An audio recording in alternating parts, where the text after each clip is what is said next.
Good morning बच्चों। कल हमने समाकलन पढ़ा था और उसके कुछ बेसिक फॉर्मूले किए थे और उससे रिलेटेड क्वेश्चन करे थे। तो आज हम पढ़ेंगे, उसी को आगे कंटिन्यू करेंगे और समाकलन की विधियां देखेंगे कौन कौन सी हैं। तो वन बाय वन उनको करने की कोशिश करेंगे, ठीक है। तो पहला है हमारा समाकलन की विधियां।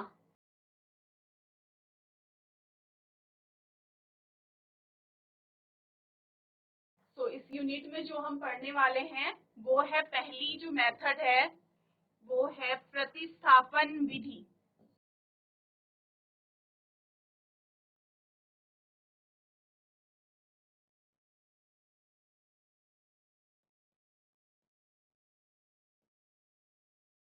प्रतिस्थापन विधि से हम क्या करेंगे, समाकलन करेंगे। दूसरा जो है हमारी वो मेथड होगी आंशिक भिन्नों द्वारा समाकलन। सेकंड जो मेथड पढ़ेंगे वो हम पढ़ेंगे आंशिक भिन्नों द्वारा समाकलन। और थर्ड जो पढ़ेंगे वो होगा खंड समाकलन। तो स्टेप बाय स्टेप पढ़ेंगे। सबसे पहले हम पढ़ेंगे प्रतिस्थापन विधि क्या होती है समाकलन को निकालने की। दूसरा हम पढ़ेंगे आंशिक भिन्नों द्वारा समाकलन कैसे करते हैं। और तीसरा पढ़ेंगे खंड समाकलन क्या होता है, ठीक है। तो स्टार्ट करते हैं सबसे पहले प्रतिस्थापन विधि द्वारा समाकलन। जैसे कि आप प्रतिस्थापन से समझ ही पा रहे हो, इंग्लिश में इसे कहते हैं सब्स्टिट्यूशन मेथड। यानी कि हमें क्या करना है, कुछ हमें दिया हुआ है उसे हम क्या कर लेंगे, कुछ सब्स्टिट्यूट कर देंगे। सपोज हमें एक्स स्क्वायर दे रखा है या कुछ भी दे रखा है तो हम उसे क्या कर देंगे, टी मान के चलेंगे। आपकी मर्जी, आप यू मानो, आप एस मानो, टी मानो। तो मैं टी में कंफर्टेबल हूं तो मैं उसे टी मान के चलूंगी, ठीक है। स्टार्ट करते हैं, देखते हैं कैसे बनता है ये। पहला क्वेश्चन जो हमारा है वो है integration of 2x upon 1 plus x square dx, ठीक है। 2x upon 1 plus x square plus into में क्या है dx है। इसका हमें क्या निकालना है, समाकलन करना है। तो मैं क्या करूं, माना ये जो नीचे दिया हुआ है टर्म इसे मैं क्या मान लेती हूँ, t सब्स्टिट्यूट कर देती हूँ, ठीक है। माना 1 plus x square equal to t, ठीक है। तो अब क्या करें, भले ही मैं यहाँ पे लिखूं x के सापेक्ष अवकलन करने पर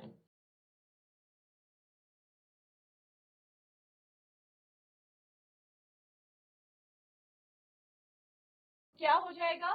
सारे बच्चों को पता है कि अगर 1 का मैं डिफरेंशिएशन करती हूँ तो वो कितना बन के आता है, 0 प्लस एक्स स्क्वायर का अगर डिफरेंशिएशन करेंगे तो वो क्या बन के आएगा, 2x which is equal to t का अगर हम कर देंगे तो वो क्या बनेगा, dt अपॉन dx, ठीक है।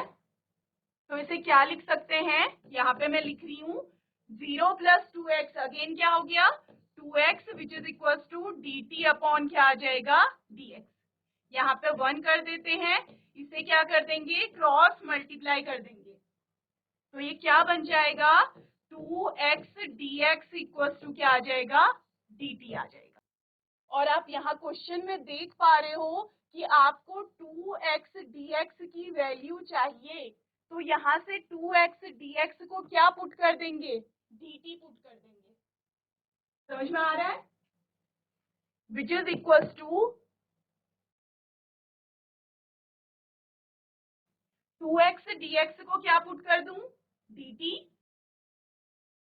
अपॉन में 1 प्लस एक्स स्क्वायर को क्या मान के चले हैं हम, t। तो इसे क्या लिख दूंगी, t। और कल ही हमने फॉर्मूला पढ़ा था कि integration of 1 upon t dt का क्या होता है। Integration of 1 upon t dt which is equal to क्या हो जाता है, log mod of t plus का क्या आ जाएगा, सी। ठीक है, और टी की वैल्यू हम यहां से सब्स्टिट्यूट कर लेंगे। ठीक है, which is equal to log t की वैल्यू रख देते हैं 1 प्लस एक्स स्क्वायर प्लस का क्या आ जाएगा, सी। ये क्या हो जाएगा हमारा आंसर। समझ में आया बच्चों? जीआईसी पजिप्लानी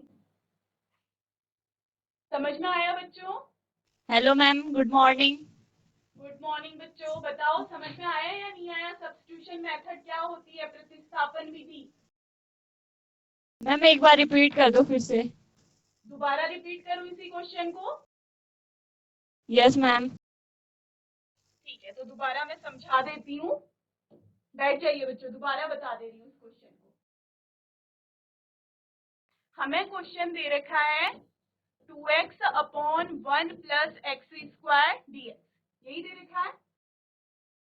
ठीक है, तो हम आगे बढ़ते हैं। मैंने क्या किया, माना इस नीचे वाले को टी पुट कर लिया।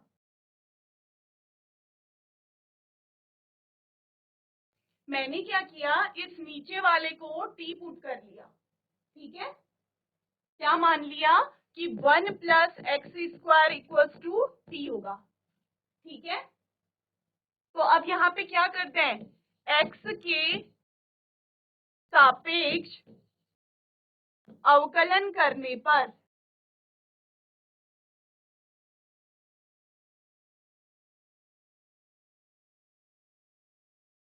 सभी को पता है अवकलन डिफरेंशिएशन कैसे किया जाता है करके।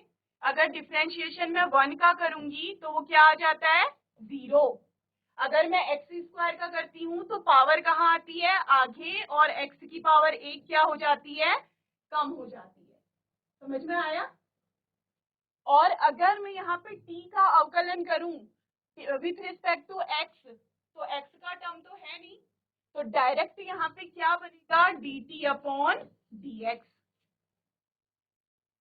ठीक है, इसका मतलब यहाँ से क्या बन गया, 2x dx को यहाँ क्रॉस मल्टीप्लाई कर दिया, विच इज इक्वल टू क्या बन के आ गया, dt।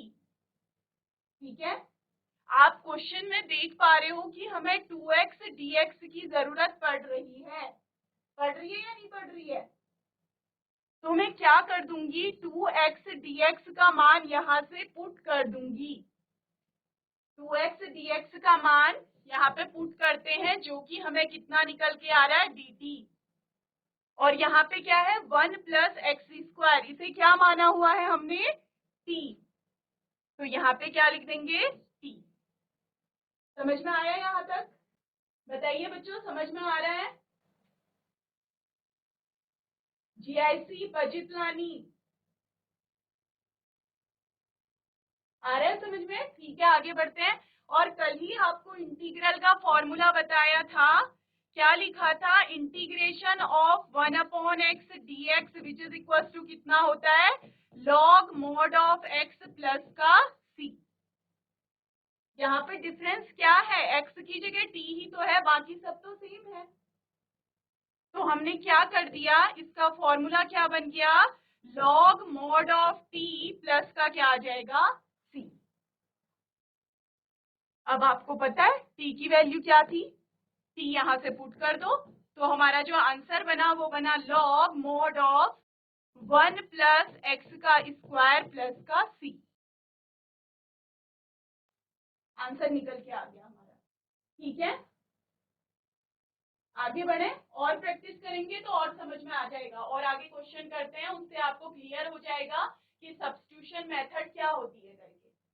ठीक है, आगे बढ़ते हैं। अगला क्वेश्चन है integration 2x e to the power x square dx। बताएगा कोई बच्चा, जीआईसी पजिप्लानी वाले बच्चे बताइए कि किसको t पुट करूं, t कौन सी वैल्यू को माने यहाँ पे हम, जीआईसी पजिप्लानी बताइए, इस क्वेश्चन में मैं t किसको मान के चलूं, क्वेश्चन मैंने लिखा हुआ है 2x e to the power x square dx। तो कोई बच्चा बताएगा कि किसे t मान के चलना चाहिए? कुछ आइडिया है बच्चों? पहले क्वेश्चन से थोड़ा सा कुछ पता लगा हो, आइडिया चला हो? चलिए कोई बात नहीं, आगे कंटिन्यू करते हैं, उससे आपको समझ में आ जाएगा कि क्या होगा करके। ठीक है, मैं क्या कर ले रही हूं, माना ये जो एक्स स्क्वायर है उसे क्या कर लेते हैं, टी पुट कर लेते हैं। माना एक्स स्क्वायर इक्वल टू क्या कर लिया, टी पुट कर लिया। ठीक है, अब हम डायरेक्ट करेंगे। अब ये नहीं लिखेंगे कि x के सापेक्ष अवकलन करने पर या फिर t के सापेक्ष अवकलन करने पर। अब हम डायरेक्ट लिखेंगे। देखिए डायरेक्ट कैसे लिखते हैं, आपको पता है यहाँ पे अवकलन ही कर रहे हैं हम लोग। तो मैं क्या लिख दूं, एक्स स्क्वायर का अगर अवकलन करोगे तो क्या आ जाएगा, 2 आगे आएगा, x की पावर कितना बन जाएगा, 1 पावर कम, यानी कि x की पावर 1। और यहाँ पे x इन्वॉल्व है तो डायरेक्ट इधर dx लिखो, यहाँ पे t इन्वॉल्व है तो डायरेक्ट इसमें क्या कर दो, dt लिख दो। ठीक है, तो क्या बना ये 2x dx which is equal to क्या आ गया, dt। तो अगर आप क्वेश्चन की तरफ देखें तो आप इजीली देख पा रहे हैं कि हमें 2x की भी जरूरत हो रही है और हमें dx की भी जरूरत हो रही है। अवेलेबल है ना क्वेश्चन में इतना? तो इसको क्या पुट कर देंगे, dt पुट कर देंगे। ठीक है, which is equal to integration, इसे मैंने dt पुट किया, बचा क्या, e की पावर कितना है, x स्क्वायर, और x स्क्वायर को आपने क्या पुट किया है, t पुट किया है। तो यहाँ पे क्या लिख दूं, e to the power t। और कल ही आपने इंटीग्रेशन पढ़ा था, भले ही आप डिफरेंशिएशन करो e to the power x का, वो भी e to the power x होता है। भले ही आप इंटीग्रेशन करो e to the power x का, वो भी क्या होता है, e to the power x होता है। ठीक है, तो क्या करें, e to the power x, ये तो बहुत ही आसान हो गया हमारे लिए। तो ये क्या बन जाएगा, e to the power t plus का समाकलन में क्या आ जाता है, कांस्टेंट आ जाता है, जिसे कि हमने किससे डिनोट किया है, c से डिनोट किया है। ठीक है, तो अब क्या कर देंगे, यहाँ पे t की वैल्यू रख देंगे। t की वैल्यू कितनी है, x का स्क्वायर। तो क्या करूं, e to the power x square plus का क्या आ जाएगा, c, जो कि हमारा आंसर निकल करके आएगा। ठीक है, समझ में आया बच्चों? और कोई है, मैथ वाले बच्चे हाथ खड़ा कीजिए।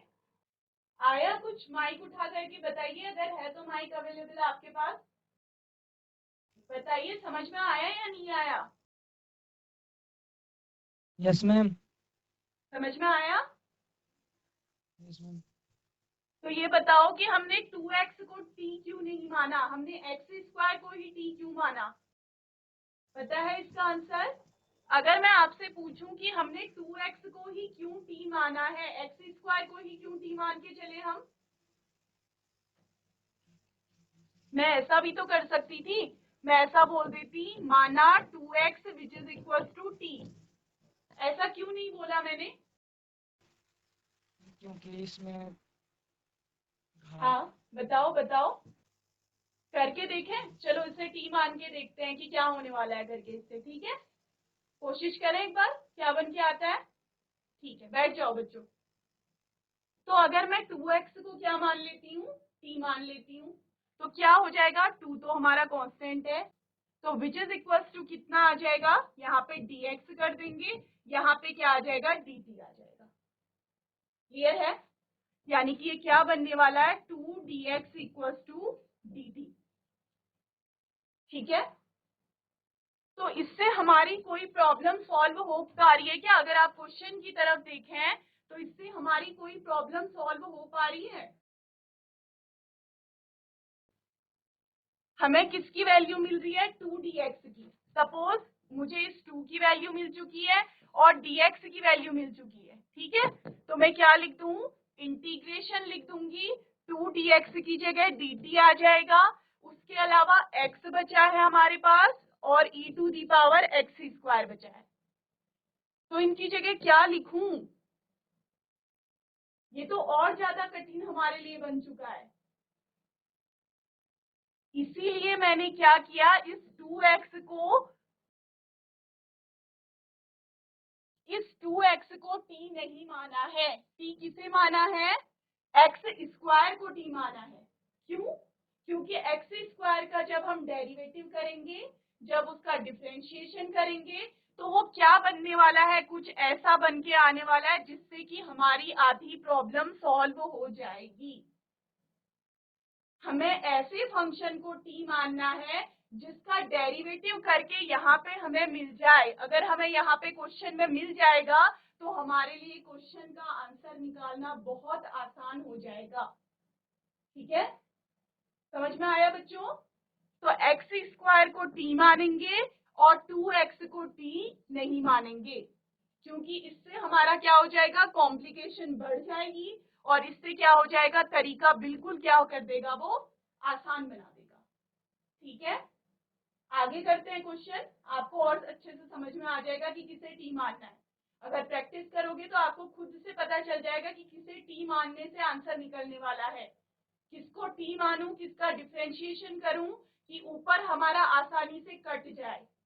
ठीक है, तो उस चीज को टी मान के ही चलेंगे जिसका डिफरेंशिएशन करने पर हमें क्या हो, आसानी से हमारा आंसर निकल करके आ जाए। ना कि ऐसी चीज को टी मानेंगे जो कि हमारी कॉम्प्लिकेशन क्या कर दे, बढ़ा दे।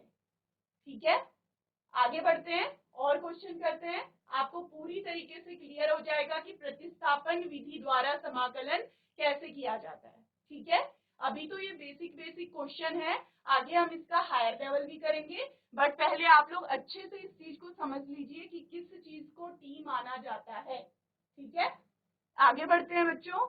अगला क्वेश्चन है log x का whole square upon x dx। अच्छा, अब कोई बच्चा बताएगा मुझे, बारिशीना के बच्चे मैथ वाले हैं, कहाँ के हैं ये? तो यहाँ पे मैं क्या मान करके चल रही हूँ, मैंने बोला कि सपोज मैं log x को t मान लेती हूँ। ठीक है, मैंने बोला, माना log x which is equal to t मान लिया।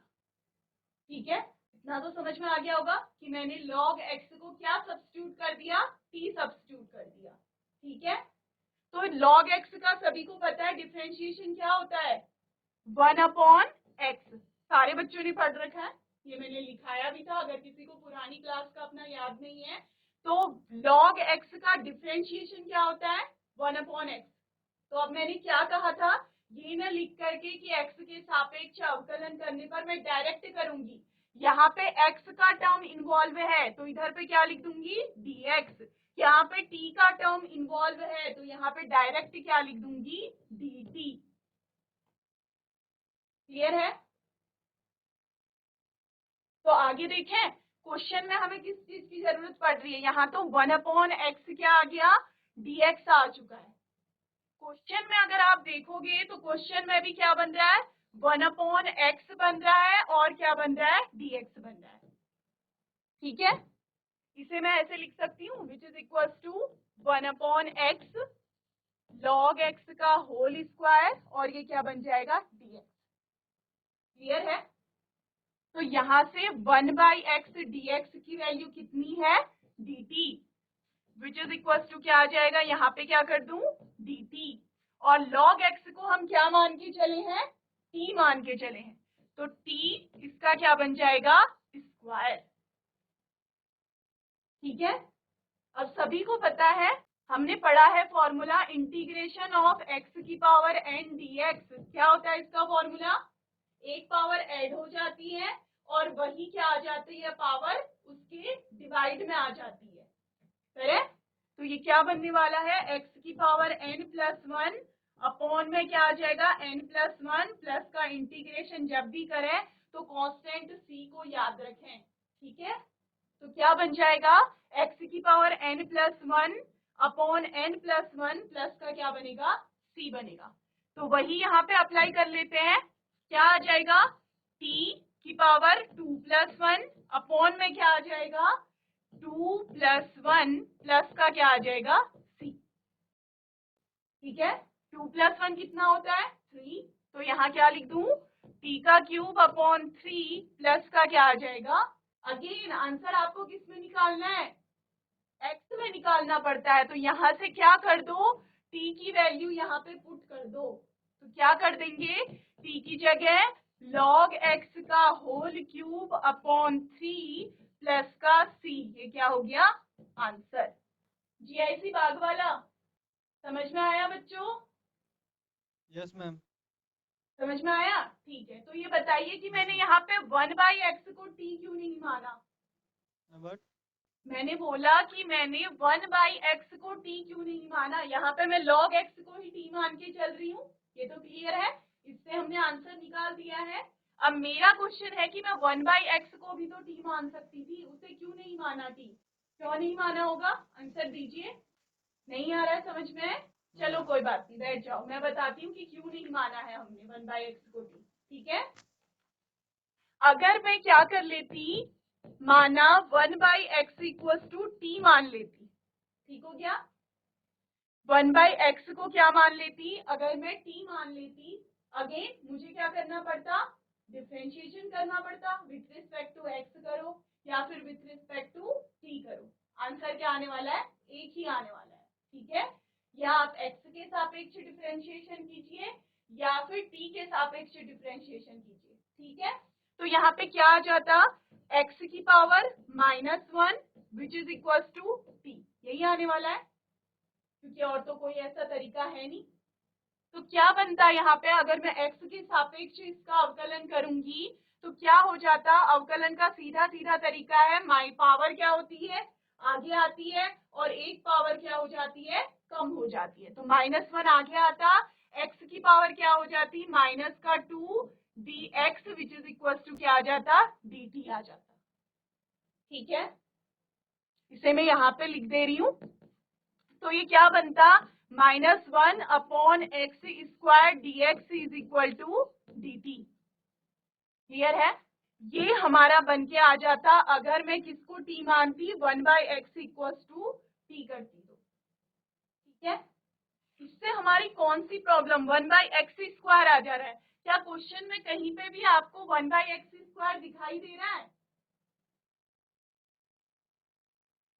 क्वेश्चन में कहीं पे भी 1/x² आपको दिखाई दे रहा है, तो इसको t मानने से क्या हो रहा है, हमारी कॉम्प्लिकेशन क्या हो जा रही है, बढ़ जा रही है, इसीलिए हमने 1/x को t नहीं माना है, हमने किसे t माना है, log x को t माना है, क्योंकि हमें पता है जब हम log x का डिफरेंशिएशन करेंगे तो वो 1/x होता है, और 1/x हमें साफ साफ क्वेश्चन में दिखाई दे रहा है, इसीलिए हमने क्या किया, log x को t माना, ताकि हमारा क्वेश्चन क्या हो, जल्दी सॉल्व हो जाए, ठीक है। आया समझ में बच्चों? बाग वाला, log x को ही t क्यों माना, 1/x को t क्यों नहीं माना, ठीक है, समझ में आया? तो आगे बढ़ते हैं, बैठ जाओ। अगला क्वेश्चन है हमारा,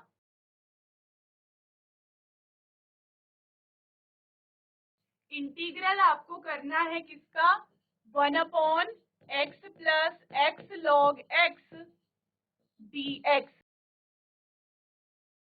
बताएगा कोई बच्चा क्या करें करके, पजितलानी, जीआईसी पजितलानी के बच्चे बताओ इस क्वेश्चन में क्या कर सकती हूँ मैं, जीआईसी पजितलानी के बच्चे बताइए इस क्वेश्चन में क्या कर सकते हैं, कोई बच्चा बताएगा जिसको समझ में आ रहा हो, क्या करूं इस क्वेश्चन में, किसे टी मानूं, क्या चीज करनी चाहिए मुझे?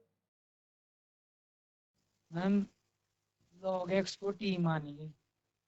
log x को t माने,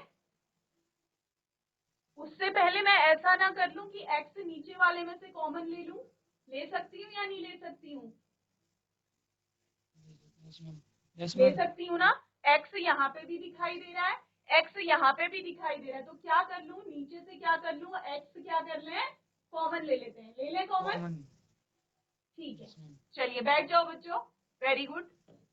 नीचे से मैं क्या ले लूं, x कॉमन ले लेती हूँ, तो यहाँ पे क्या आ जाएगा 1 और यहाँ पे क्या आ जाएगा log x, और बाहर हमें ऑलरेडी पता है कि इंटीग्रेशन करना है तो dx हमारा इन्वॉल्व रहेगा। ठीक है, अब एक बच्चे ने बोला कि हम क्या कर लें, log x को t मान के चलते हैं। ठीक है, मैं सपोज 1 प्लस लॉग एक्स को t मान के चल रही हूँ, बात एक ही है, कोई चेंजेस नहीं आएंगे। मैंने क्या माना 1 plus log x which is equal to क्या कर दूं, t कर देती हूँ। ठीक है, आप सभी बच्चों को पता है अगर 1 का डिफरेंशिएशन करूंगी तो वो बन जाएगा 0। अगर मैं log x का डिफरेंशिएशन करूंगी तो वो बन जाएगा 1/x। तो अब इसमें इतना लॉन्ग वे में न जा करके मैंने आपको बता दिया है कि यहाँ पे x इन्वॉल्व है तो डायरेक्ट मैं यहाँ पे क्या लिख दूं, dx, और यहाँ पे t इन्वॉल्व है तो डायरेक्ट मैं यहाँ पे क्या लिख दूंगी, dt। क्लियर है, विच इज इक्वल टू क्या आ जाएगा 1/x dx dt। ये हमारा निकल करके आ गया है। अब हम देखते हैं कि हमें इसे कहाँ पे अप्लाई करना है। देखें, यहाँ क्वेश्चन की तरफ देखिए, 1/x हमें मिल रहा है, ठीक है, और dx भी हमें मिल रहा है, तो इसकी वैल्यू क्या पुट कर दूंगी, dt पुट कर दूंगी। ठीक है, तो यहाँ पे क्या करूं, इंटीग्रेशन, ये क्या आ जाएगा dt। अब अपॉन की तरफ देखिए, अब क्या लिखा हुआ नीचे डिवाइड में, 1 plus log x. 1 plus log x को आप क्या मान के चले हैं, t मान के चले हैं, तो यहाँ पे क्या लिख दूंगी, t। ठीक है, कंप्लीट होता है इधर पे। और आप सभी बच्चों को पता है, अभी भी हम कितनी बार यूज कर चुके हैं कि integration of 1/t dt which is equal to क्या बन जाएगा, log of mod of t। तो लिख दीजिए log mod of t plus का समाकलन में एक कांस्टेंट आ जाता है c। ठीक है, आपको बताया गया है कि आंसर किस में लिखना है, x के रूप में लिखना है, तो क्या कर दूं इसे, log मॉड t की वैल्यू यहां से रख दो, कितनी है t की value, 1 plus log x plus का क्या आ जाएगा c। ये क्या होगा आपका आंसर। समझ में आया बच्चों। GIC 7C कौन सी क्लास के बच्चे हैं यहाँ पे, बताएगा कोई बच्चा, 11th 11th और 12th के बच्चे हैं यहाँ पे अवेलेबल।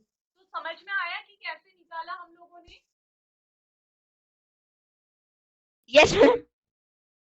ठीक है फिर चलिए कल की क्लास में मिलते हैं। Thank you so much.